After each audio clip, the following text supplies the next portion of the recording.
हमारा new year या फिर इस तरह के सालों का इस्तकबाल करना या इनके जाने का गम मनाना, इसकी कोई असल नहीं है। ये साल का आखिरी घंटा। अस्सलामु अलैकुम वरहमतुल्लाहि वबरकातुहू। उम्मीद करता हूँ कि आप हज़रात खैरियत से होंगे। और जैसा कि आपने थंबनेल पर देख ही लिया होगा कि आज की वीडियो का हमारा टॉपिक क्या है। जी हाँ, आज की वीडियो का हमारा टॉपिक है हैप्पी न्यू ईयर के ताल्लुक़ से। आखिर यह हैप्पी न्यू ईयर क्या है और इसको हम मुसलमान मनाएं या ना मनाएं, इन सारी बातों का जवाब इंशाल्लाह आज की वीडियो में आपको मिलने वाला है। और हम हाज़िर हुए हैं हज़रतुल अल्लामा हज़रत अल्लामा मुफ्ती सलमान नज़री साहब का बहुत ही खूबसूरत बयान लेकर हाज़िर हुए हैं आपकी खिदमत में।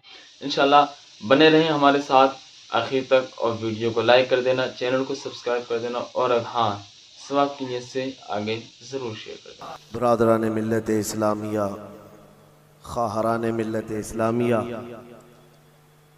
हाज़रीन इजलास, खुसूसियत के साथ फ़ख्रुल असातिज़ा, उस्ताज़ुल असातिज़ा हज़रतुल अल्लामा मुफ्ती ज़ुबैर अहमद साहब क़िबला मिसबाही अदामल्लाहु इक़बालुहु और दूर दराज से इस महफ़िल में शरीक तमाम अहले सुन्नत व जमात, अस्सलामु अलैकुम व रहमतुल्लाहि व बरकातुहू। अल्हम्दुलिल्लाहि व कफ़ा व सलामुन अला हबीबिहिल मुस्तफ़ा, अम्मा बअद, फ़अऊज़ु बिल्लाहि मिनश शैतानिर रजीम, बिस्मिल्लाहिर रहमानिर रहीम। वद्दुहा वल्लैलि इज़ा सजा, मा वद्दअक रब्बुक वमा क़ला, वलल आखिरतु खैरुल लक मिनल ऊला। सदक़ल्लाहु मौलानल अज़ीम।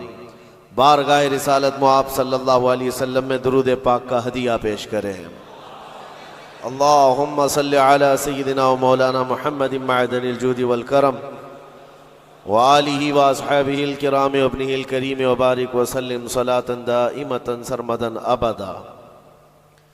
हमें ये पता है, जैसे कि ख़बर दी गई है, आप हज़रात यहाँ पर इशा की नमाज से बैठे हुए इंतज़ार कर रहे हैं। इसीलिए हम भी आपके सामने खड़े होकर बयान करने को तरजीह देते हैं कि बहुत सारे इसमें सुनने कम और देखने ज़्यादा आते हैं।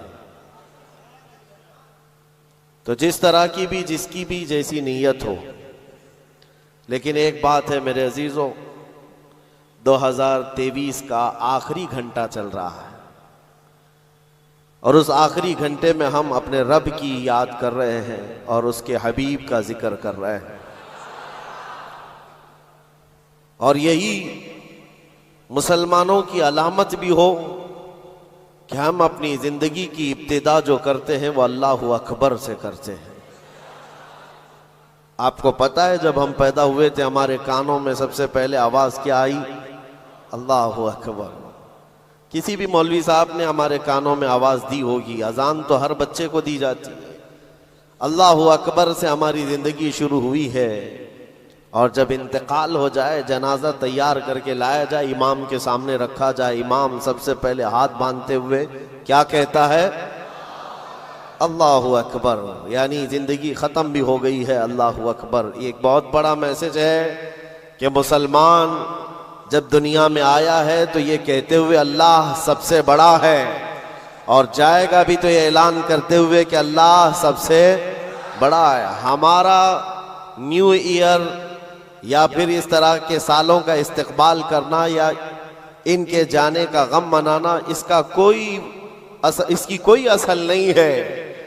ये साल का आखिरी घंटा हम तो सिर्फ इसलिए यहाँ पर जमा हैं कि गैरों ने लोगों में एक अजीब मिजाज बना दिया है कि इसको सेलिब्रेट किया जाएगा। और कैसे सेलिब्रेट किया जाएगा? शराब के नशे में धुत होकर साहिल, समंदर और दीगर इलाकों पर आज पार्टियां और वहाँ पर नशे की महफिलें सजाई जाती हैं। हमने ये सोचा कि दुनिया की खुशी करने का तरीका अगर ये है तो हम साल के आखिरी घंटे को रब्बे जुल जलाल के जिक्र में क्यों न मनाएं। मेरे अजीज़ों, यकीन है कि अभी आधा घंटे के बाद क्या हो रहा है? 12 बजने वाले हैं। 12 बजने वाले हैं और 12 सुन्नियों के लिए तो खैर का है। इंशाअल्लाह अजीज इस 12 के बाद आने वाला जो साल होगा कुफ्फार और मुशरिकीन के 12 जरूर बजाएंगे। दुआ तो करेंगे हम यही कि अगला साल जो लोग इस नशे में धुत हैं कि 2024 हमारा है, 2024 में ऐसा होगा वैसा होगा, इस 12 पर हम दुआ यही करते हैं कि मौला आज के रात के 12 के बाद उन सारे दुश्मनान इस्लाम की जिंदगी के 12 बज जाए। अल्लाह करीम वो दिन जरूर लाएगा।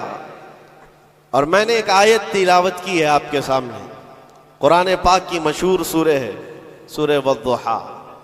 रब तबारक व तआला कसम याद फरमा रहा है, उस चाश्त के वक्त की कसम जो महबूब के चेहरे की तरह चमकता है, वल्लैल इज़ा सजा, उस रात की सियाही की कसम जो महबूब की जुल्फों की तरह है। मा वद्दअक रब्बुका वमा क़ला, महबूब आपके रब ने ना आपको छोड़ा है और ना कुछ कम किया है। वलल आखिरतु खैरुल लक मिनल ऊला, ऐ महबूब आपकी हर आने वाली घड़ी पिछली घड़ी से बेहतर है। जब ये वादा किसका है? रब्बे जुल जलाल का। हुजूर की हर आने वाली घड़ी पिछली घड़ी से बेहतर है, तो उम्मत की भी हर आने वाली घड़ी पिछली घड़ी से बेहतर होगी। हम आने वाले साल का इस्तकबाल इसी एतबार से करेंगे कि रब ताला का वादा है कि हर आने वाली घड़ी बेहतर होगी, तो फिर इंशाअल्लाह हम ये कहेंगे 2024 हमारा है इंशाअल्लाह, बल्कि उसके बाद आने वाले साल भी हमारे हैं। मैं गुफ्तगू की तरफ आगे बढ़ता हूँ, लेकिन उससे पहले आपको मैं बताऊँ, ऐसे डर के माहौल में, ऐसे सरासीमगी के वक्त में, जहां लोग छोटी सी अफवाह पर भी घरों पर दुबके बैठे हुए हैं, आज मुसलमानों में खास तौर पर इतना डराया गया है कि लोग सफर करना भी छोड़ रहे हैं। अरे नहीं, अब ऐसे हालात हो जाएंगे, हम ट्रेन का सफर नहीं करेंगे, फलां जगह ना जाए। इतने डर के बावजूद, डर तो तुम्हारे अंदर फैलाया गया, खौफ तुम्हारे अंदर लाया गया, लेकिन जानते हो उनके पाखंडियों की बातों को सुना कभी? ये गुफे में बैठकर ये कहते हैं कि 2029 में भारत का प्रधानमंत्री मुसलमान बन सकता है। यह हम नहीं कह रहे, यह हम नहीं कह रहे, और ना ही उस कुर्सी की लालच में हम दौड़े भाग रहे हैं। जिसके पास आयतल कुर्सी है उसे उस कुर्सी की हाजत नहीं, लेकिन दिलों का खौफ ये बताता है, उनका डर ये बताता है कि अगले साल आने वाले इनके लिए हो सकते हैं। और मैं दुआ करता हूं अल्लाह उनका डर सही फरमाते। अजीज़ान गिराम वक़ार, हर आने वाला दिन तुम्हारे लिए बेहतर है, लेकिन शर्त है, एक ही शर्त है, क्योंकि रब ताला ने फरमाया वला तहीनु वला तहज़नु व अंतुमुल अअलौन, घबराओ मत, बेकरार मत हो, तुम सबसे ज्यादा कामयाब रहोगे इन कुंतुम मुमिनीन। शर्त यह है कि तुम मेरे नबी की गुलामी में आ जाओ, ईमान वाले हो जाओ, तब फिर तुम्हारे लिए हर आने वाली घड़ी बेहतर है, हर आने वाली घड़ी पिछली घड़ी से बेहतर है। शर्त यह है कि ईमान की जिंदगी आ जाए तुम्हारे, और ईमान ना हो, ईमान किसे कहते हैं सबको पता है, हदीस रसूल है, मेरे आका सल्लल्लाहु अलैहि वसल्लम ने फरमाया ला युमिनु अहदुकुम हत्ता अकूना अहब्बा इलैहि मिन वालिदिही व वलदिही वन नासी अजमाइन। तुम में से उस वक्त तक कोई मोमिन नहीं हो सकता कामिल जब तक कि वो अपने माँ बाप, औलाद और सारी दुनिया से ज्यादा मुझसे मोहब्बत ना करे। दूसरी हदीस है ला युमिनु अहदुकुम हत्ता यकूना हवाहु तबअन लिमा जिअतु बिही। हुजूर पाक सल्लल्लाहु अलैहि वसल्लम फरमाते हैं तुम में से उस वक्त तक कोई कामिल मोमिन नहीं हो सकता जब तक कि वो अपनी ख्वाहिशात को मेरी मर्जी के मुताबिक ना बनाए। हुजूर की मर्जी के मुताबिक जब तक तुम अपनी ख्वाहिशात नहीं बनाओगे मोमिन नहीं हो सकते, और मोमिन कामिल नहीं होगे तो फिर मदद भी नहीं है। मैं उस मोमिन की बात कर रहा हूं जिसको कुरान कहता है कभी कद अफलहल मोमिनून, ईमान वाले कामयाब हो चुके। कौन से ईमान वाले? ईमान की शर्त अव्वल है हुजूर के लिए बे इंतहा मोहब्बत करना, शर्त अव्वल है। अब आइए हम आज की इस रात में तज़किरा उन लोगों का करें जिनका जिक्र हमारे ईमान की जिला का सबब है, वो दीवान गाने इश्क रसूल जिन्होंने अपनी जिंदगियां हुजूर के कदमों में निछावर कर दी। मैंने आज ये सोचा कि उनकी बारगाहों में खिराज अकीदत पेश करते हुए जवानों के लिए मिसाल रखो। आज के नौजवान आइडियल किसको समझेंगे? मेरे अजीजों, दुनिया आज बड़ी बड़ी स्क्रीनें लगाकर मुजरा करने वाले जालिमों के नाच को देख रही होगी। स्टंट करने वाले इनके सामने हीरो बन जाते हैं।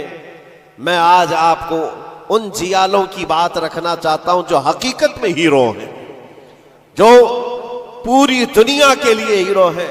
उस बतले जलील का एक नाम काफी है, खालिद बिन वलीद।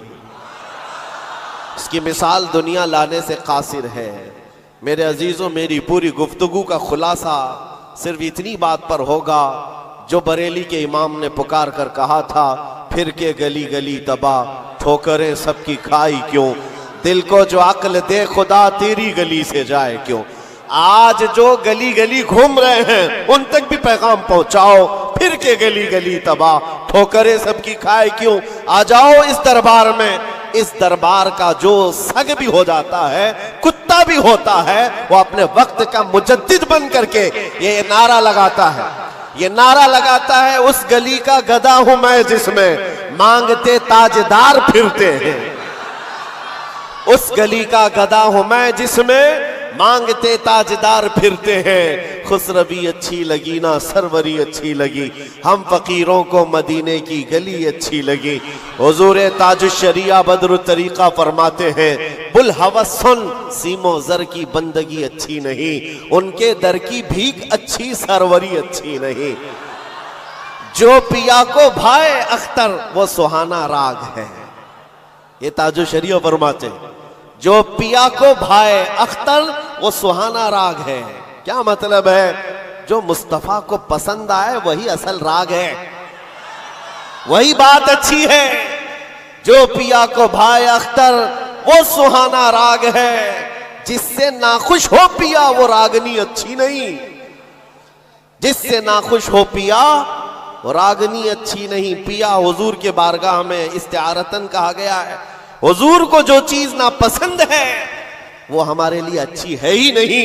यही तो बरेली का मिजाज है। कहते हैं ना ताजुश्शरिया रहमतुल्लाह ताला अलैह कि नबी से हो जो बेगाना उसे दिल से जुदा कर दे, पिदर मादर बिरादर जानो माल उन पर फिदा कर दे।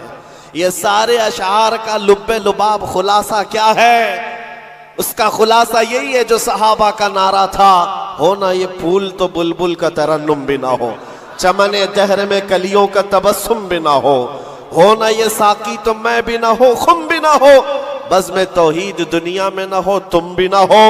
खीमे अफलाक का इस्तादा उसी नाम से है, नबज़े हस्ती तपश आमादा उसी नाम से है। दश्त में दामने कोहसार में मैदान में है, बहर में मौज की आगोश में तूफान में है। चीन के शहर मराकश के बयाबान में है, वही नाम पोशीदा हर मुसलमान के ईमान में है। और वो जो न हो तो और वो जो न थे तो। ये सारे अशार के बाद अब आओ मैं गुफ्तगू को आगे बढ़ाता हूं। इसी बात पर तवज्जो रखना, फिर के गली गली तबाह, ठोकरें सबकी। अगर किसी को ठोकर लगी है तो वो दिल पर हाथ रखकर आ जाए। आज मैं उन जियालों की तरफ चलता हूं। यमन का एक कबीला बनु असद एक कबीला है जिसमें रहने वाले एक शख्स है हारिसा, और उनकी बीवी, छोटा सा एक कुंबा, छोटा सा एक खानदान, 3 बच्चे थे। हारिसा और उनकी बीवी और 3 बच्चे। ये यमन का रहने वाला एक कबीला है। औरत अपने तीनों बच्चों को लेकर मैके जा रही थी, और बड़ा बेटा जो उस वक्त उम्र का 8 साल का था, जैद नाम था। काफिले पर अचानक डाकुओं का हमला हुआ और माल लूट लिया गया, और साथ ही डाकुओं ने ये जैद नामी छोटे से बच्चे को, 8 साल के बच्चे को भी गिरफ्तार कर लिया। एक माँ का कलेजा दहल गया कि मेरे 8 साला बच्चे को मुझसे छीना गया। बाकी 2 बच्चे तो साथ थे। माँ की कैफियत ऐसी थी कि पहाड़ों पर चढ़ जाती, चीखती थी, और अरबी में जो अशार कहती थी अल्लाह अकबर, आज भी मौजूद है। यमन की रहने वाली ये खातून पहाड़ों पर जाकर पुकारती थी कि कोई मेरे जैद को देखा है तो मुझे बता दे। और जब खबर बाप को आकर लगी, बाप जान निछावर करता था अपने बेटे जैद पर। बाप की ऐसी कैफियत कि खाना छोड़ दिया और मिजाज में तब्दीली ऐसी आ गई कि लोगों से मिलना तक छोड़ दिया अपने बेटे की जुदाई के गम में। यमन वाले कहते थे कि हारिसा का बेटा जो गुम हुआ यूसुफ गुमगश्ता है, यानी एक दूसरा यूसुफ है। जैसे हजरत याकूब अलैहिस्सलाम के बेटे यूसुफ की अलैहिस्सलाम की दूरी हुई थी तो आपने गम किया था, हारिसा ने अपने बेटे जैद की जुदाई में बहुत रोया। और वो अशार जो अरबी में लिखे जाते थे, यमन में जब वो अशार पढ़ते तो अपने जो दुश्मन होते वो भी रो पड़ते थे। बाप की जुदाई के गम के अशार लोगों को रुलाते थे। जमाना गुजर गया, अब डाकुओं ने उस जैद का किया क्या था, कुछ साल अपने पास रखा और उकास के मेले में मक्का के करीब एक मेला लगता था और उस मेले में लाकर जैद को गुलाम बनाकर बेच दिया। जब बेचा तो ये जैद गुलाम बनकर के किसके हवाले आया, खदीजा बिन्त खुवैलिद, उम्मुल मोमिनीन हजरत खदीजा रज़ियल्लाहु ताला अन्हा के घर हजरत हकीम बिन हिजाम के जरिए से। जब ये गुलाम हजरत खदीजा के घर आया तो उस वक्त 15-16 साल की उम्र थी। पहली नजर मुस्तफ़ा करीम की पड़ी थी। रसूल रहमत सल्लल्लाहु ताला अलैहि वसल्लम ने हजरत खदीजा के घर इस नौजवान को देखा। अदब में कामिल था, गुफ्तगू के सलीके अच्छे थे, लोगों से मुलाकात के तौर तरीके बताते, बड़ा खानदानी आदमी। जब ये पहली नजर मेरे मुस्तफ़ा करीम सल्लल्लाहु अलैहि वसल्लम की पड़ी तो उम्मुल मोमिनीन खदीजा से कहा, मेरे आका ने अगर आप बेहतर समझें तो ये गुलाम मेरे हवाले कर दें। क्या किस्मत है जिसको खुद रसूलुल्लाह खरीदी। जैद को खरीद लिया, बल्कि तोहफतन हुजूर को दे दिया गया। गुलामी का दौर है। जैद यही वो हारिसा के बेटे हैं, नबी मुकर्रम सल्लल्लाहु ताला अलैहि वसल्लम के हवाले आ गए। दिन रात मुस्तफ़ा करीम के साथ गुजर रहे हैं। तरबियत भी किसी ने सरवर अंबिया ने की और नौजवान के तौर तरीके ऐसे। मेरे अजीजों, आपको पता है ये वो जैद है जिसके बारे में मैं आपको बताऊं। हुजूर पाक सल्लल्लाहु ताला अलैहि वसल्लम के चंद दिनों के बाद मक्का में मशहूर हो गए। मोहम्मद सल्लल्लाहु ताला अलैहि वसल्लम का अगर कोई महबूब है तो वो जैद है। हजरत अबू बकर सिद्दीक रज़ियल्लाहु ताला अन्हु भी इस बारे में फरमाते कि जैद को जो कराबत थी उस पर मुझे रश्क था हुजूर अकरम सल्लल्लाहु अलैहि वसल्लम का। अब जमाना बीतता गया, जैद के घर छूटे, खानदान छूटा, माँ छूटी, बाप छूटे, गुलामी का दौर चल रहा है। एक बार हज के लिए एक कबीला यमन से आया हुआ था और यमन वाले हज करने के बाद वो अशार सुना रहे थे जो हारिसा जैद के बाप ने लिखे थे अशार, और रुला रहे थे। वहां जब ये कबीला यमन के वो अशार पढ़ करके सुना रहा था, यही जैद वहां से गुजर रहे थे। यमन वालों ने देखा, पहली नजर में पहचान लिया, ये वो जैद है जिसका बाप पूरे यमन को रुलाता है इसकी जुदाई में। ये मक्का हरम काबा के पास क्या कर रहा है। लोगों से पूछा कौन है, लोगों से पूछ करके जैद को बुलाया गया। पूछा तुम्हारा नाम का, जैद, बाप का नाम हारिसा। लोगों ने कहा तुझे पता भी है तेरी माँ का क्या हाल है, तेरे बाप का क्या हाल है। तेरी माँ रोज पहाड़ों पर चढ़ जाती है, आसमान को पुकारती है कि आसमान बता मेरा जैद जिंदा है तो मैं जीने की तमन्ना रखूं। बाप तेरा अशार लिख करके यमन को रुलाता है। जैद ने कहा कि हो सकता है, लेकिन जाओ, अगर मेरे माँ बाप इस गम में रोते हैं तो उनको मेरा सलाम कहना और यूं कहना कि उन्हें गुमगश्ता ऊंट की तरह मुझे तलाश ना करे, इसलिए कि उनका जैद उनकी गोद से कई बेहतर गोद में है। यमन वालों को यह जवाब देकर भेज दिया, गुमशुदा कोई बच्चा अपने माँ बाप की खबर पाले तो क्या होना चाहिए, लेकिन यहाँ कैफियत बदली हुई है। यहाँ कैफियत बदली हुई है। हुजूर पाक सल्लल्लाहु ताला अलैहि वसल्लम की इस गुलामी में दिन रात गुजरते रहे, शब और रोज गुजरते रहे। मेरे अजीजों, जिसको हो दर्द का मजा, नाज़े दवा उठाए। आपको मैं बताऊं, ये कबीला यमन का गया और जा करके जैद के माँ बाप से कहा, हारिसा और उनकी माँ से कहा, तुम्हारा गुमशुदा बच्चा मिल गया, हरम काबा में हमने उसको देखा है और सुना है मोहम्मद नामी अरब के एक मशहूर शख्स की गुलामी में है और उनकी सखावत भी, दरिया दिली भी, रहम दिली भी मशहूर है। माँ और बाप ने खबर पाते ही महीनों का सफर दिनों में तय कर लिया, दौड़ते भागते मक्का पहुंचाए और जैसे पहुंचे पूछा कहाँ रहते हैं मोहम्मद सल्लल्लाहु अलैहि वसल्लम। हुजूर पाक सल्लल्लाहु अलैहि वसल्लम हरम काबा के पास ही उनको मिल गए। माँ इतना रोई, बाप इतना रोए, हुजूर पाक सल्लल्लाहु अलैहि वसल्लम को उन पर तरस आ गया। पूछा क्या बात है? कहा हमारा बच्चा गुम हुआ था, सालों बीत गए, अब तक हमने खाने का मजा नहीं चखा और हम सबकी जिंदगी ऐसी वीरान सी लगती है कि उसके बगैर जिंदगी में अंधेरा है। पूछा हुजूर ने कौन है तुम्हारा बच्चा? कहा उसका नाम जैद है और सुना है वह आपकी गुलामी में। हुजूर पाक सल्लल्लाहु अलैहि वसल्लम ने फरमाया, जैद तुम माँ बाप हो जैद के? कहा हाँ, अगर आप मुनासिब फरमा समझे तो हमें हमारा जैद लौटा दें। आप अल्लाह के तरफ से सुना गया है बड़ा रहम दिल रखते हैं, हमारे लिए अपना जैद लौटा दें। हुजूर पाक सल्लल्लाहु अलैहि वसल्लम ने कहा, मैं किसी के बाप और किसी की माँ से उसके बच्चे को अलग नहीं करना चाहता, लेकिन फिर भी ये फैसला मैं जैद के ऊपर छोड़ता हूँ। वो चाहे तो मुझसे आज़ादी ले ले, बगैर किसी रकम के, बगैर किसी फिदिये के गुलामी से आज़ाद करता हूँ और तुम उसे ले जाओ, और अगर नहीं तो फिर उसकी मर्जी जो हो उस पर अमल किया जाए। फिर माँ बाप को ला करके जैद के सामने खड़ा किया जाना था। मुअर्रिखीन ने जो तारीख लिखी है, पढ़ते हैं तो आंखें आप दीदा हो जाती हैं। मेरे अजीजों, रसूल पाक सल्लल्लाहु अलैहि वसल्लम अपने घर ये दोनों माँ बाप को जो बिछड़े हुए बच्चे की जुदाई में रोते हुए आए थे, चचा भी साथ था, हुजूर अपने घर ले आए और उसके बाद जैद अपने कामों में मसरूफ थे। बुलाया, जैद इधर आ जाओ। आए जैद, जैसी पहली नजर पड़ी बाप पर, माँ पर, क्या कैफियत होनी चाहिए? बरसों का बिछड़ा हुआ बच्चा है, बरसों से दूर रहने वाला, माँ बाप की मोहब्बत में ये जुदाई के गम बर्दाश्त करने वाला। एक नजर उठाई, फिर नजर झुका ली और सरवरे कायनात की तरफ देखने लगे।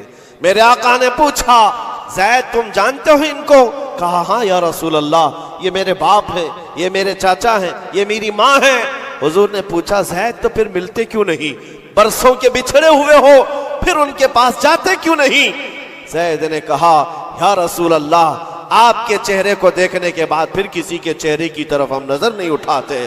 तेरे कदमों में जो है गैर का मुंह क्या देखे, कौन नजरों में जचे देख के तलवा तेरा। रसूल पाक सल्लल्लाहु अलैहि वसल्लम ने फरमाया, जाओ जैद मिल लो, माँ से मिल लो, बाप से मिल लो। माँ ने कलेजे से लगाया और चूमना शुरू किया, बाप ने माथा चूमा। यह अजीब मंजर था। बहुत देर गुजर गई इनके लाड़ो प्यार के इजहार की। उसके बाद रसूल रहमत सल्लल्लाहु अलैहि वसल्लम ने फरमाया, जैद तुम्हारे साथ ये हादसा हुआ था, इतने सालों तुम अपने माँ बाप से अलग रहे, अब फैसला तुम्हारी मर्जी पर है, तुम जहां जाना चाहते हो जा सकते हो। यमन अपने कबीले जाओ, अपने खानदान, अपनी माँ और अपने बाप, अपने भाइयों के पास जाओ।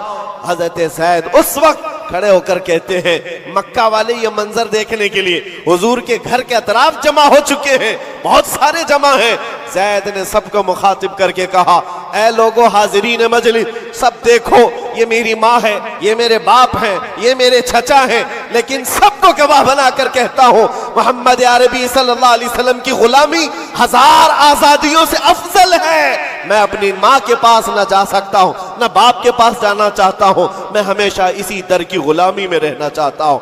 माँ कहती है, बेटा आजाद कर रहे हैं तुझे मोहम्मद सल्लल्लाहु अलैहि वसल्लम, तुझे आजाद कर रहे हैं। दुनिया में किसी को आजाद कर दिया जाए उस वक्त तो बहुत बड़ी नेमत समझी जाती थी, लेकिन तुम हो क्या आजाद होना नहीं चाहते? जैद ने कहा, 1000 बाप और 1000 माँ मिलकर जो अपने बच्चों पर शफकत नहीं कर सकती, वो मोहम्मद रसूलुल्लाह ने मेरे साथ किया। जैसे ही हजरत जैद का ये ऐलान मक्का वालों ने सुना तो क्या रसूल रहमत सल्लल्लाहु ताला अलैहि वसल्लम ने उनको छोड़ दिया? आता है फकीरों पे उन्हें प्यार कुछ ऐसा, खुद भीख दें और खुद कहें मंगते का भला हो। हुजूर रहमत सल्लल्लाहु ताला अलैहि वसल्लम, रहमत आलम सल्लल्लाहु अलैहि वसल्लम ज़ैद का हाथ पकड़ करके ले जाते।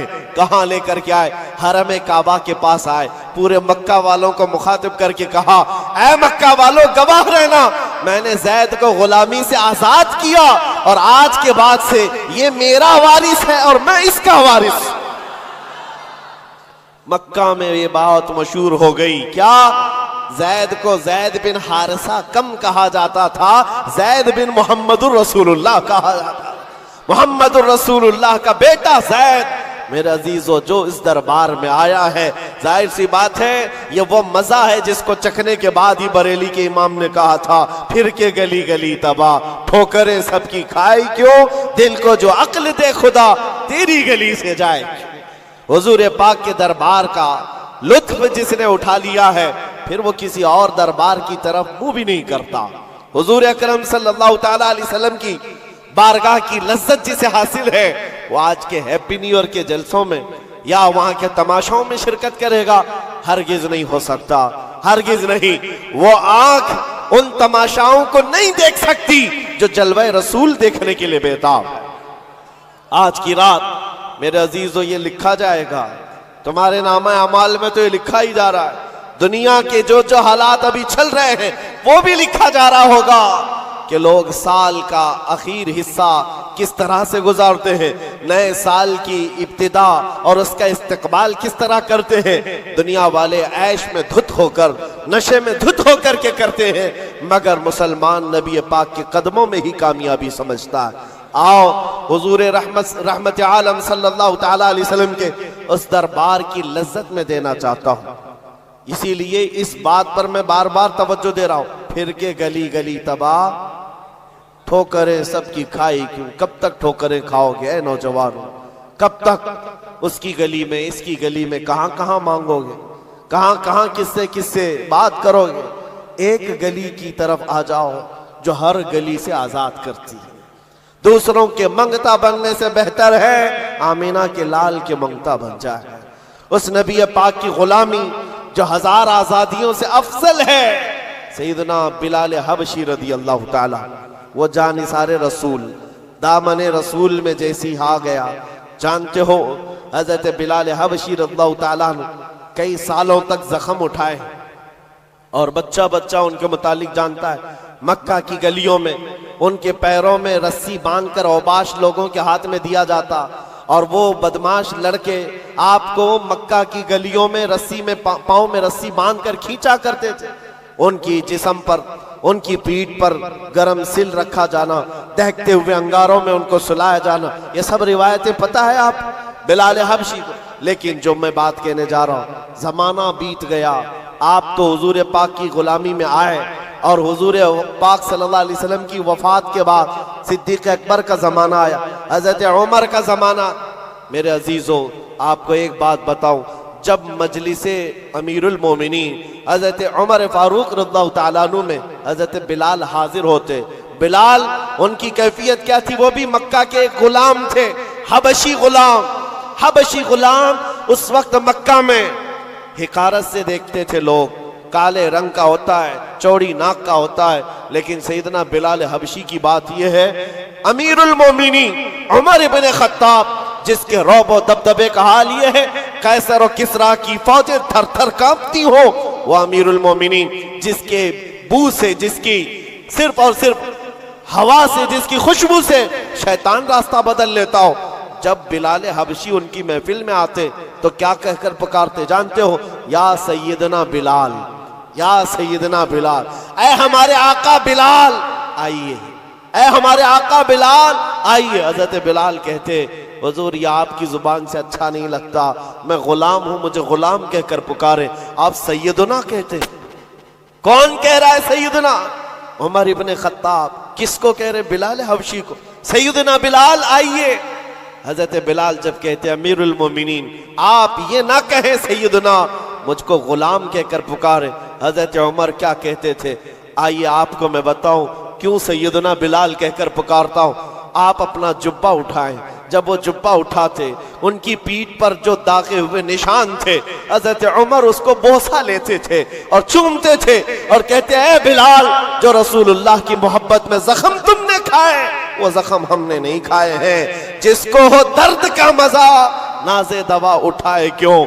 अजीजा ने गिरामी वकार, मकाम और मर्तबे में वही बुलंद था जो दरबार रिसालत मुआब का और उस गली का गधा बन करके पूरी जिंदगी गुजारता रहा।